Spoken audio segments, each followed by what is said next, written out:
Golden kitchen వాంగ్ tea.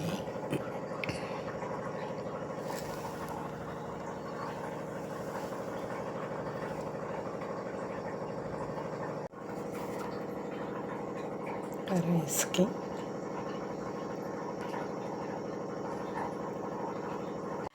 తెల్లగడ్డలు, ఎర్రగడ్డలు. ఇప్పుడు బెంగళూరులో వానలు పడుతున్నాయి కదా, ఇలాంటి కూరలు చేసుకుంటే బాగుంటుంది. తెల్లగడ్డలు, ఎర్రగడ్డలు మిక్సీకి వేసుకోవాలి. తెల్లగడ్డ, ఎర్రగడ్డ మిక్సీకి వేసుకొని ఇట్లా తెల్లగడ్డలు పులుసు చేసుకొని తింటే, బెంగళూరులో వర్షాలు పడుతున్నాయి కదా, ఇమ్యూనిటీ పవర్ పెరిగి దగ్గు, జలుబు లేకుండా ఉంటుంది. చింతపండు కడిగేసి నానబెట్టుకోవాలి. నానబెట్టుకున్న చింతపండు, ఆవాలు, మెంతులు, ధనియాలు, ఎండుమిరపకాయలు, జీలకర్ర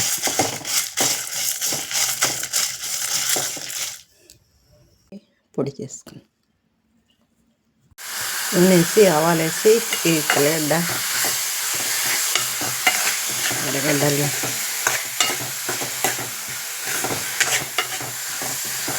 మిశ్రమాన్ని బాగా వేసుకోవాలి.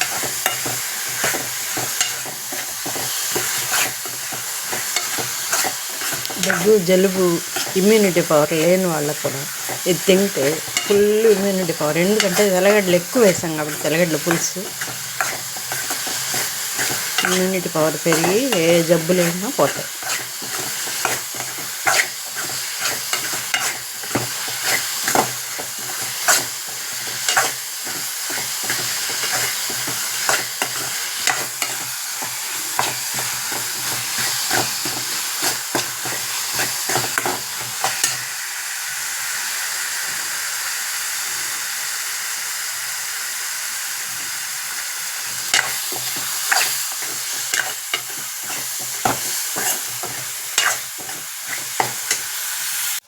మెంతులు, ఆవాలు, జీలకర్ర, ధనియాలు, మిరపకాయలు అన్నీ మన ఆరోగ్యానికి సంబంధించినవే. వంటింటి చిట్కాలాగా మెంతులు, జీలకర్ర చాలా మంచిది. జీలకర్ర బాగా జీర్ణం అవుతుంది.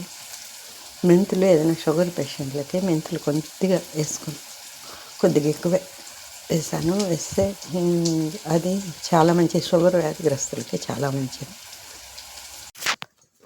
చింతపండు పులుసు వేసాను. ఇప్పుడు మనం దంచి ఉంచుకున్న పౌడర్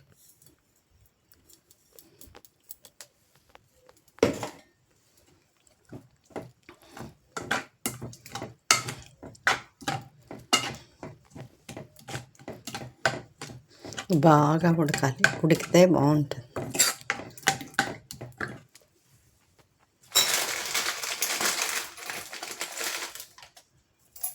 ఉప్పు, రాళ్ళ ఉప్పు,